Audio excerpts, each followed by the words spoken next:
الأبرياء هم من يدفعون أثمان ضريبة إيران غير القانونية على دول الخليج.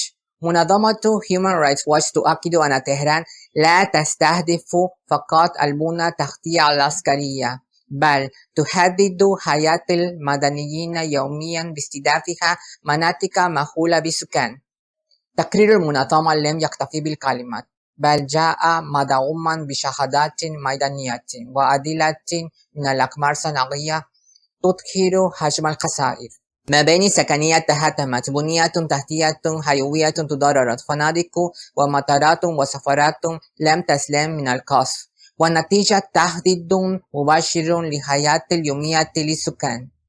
المنظمة أكدت أيضا أن القانون الدولي الإنساني يلزم الطرف النجاح بتمييز بين الأهداف العسكرية والمدنية.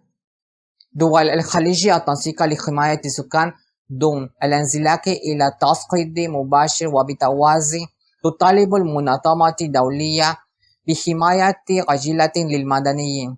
إلى متى سيطول أمد الحرب؟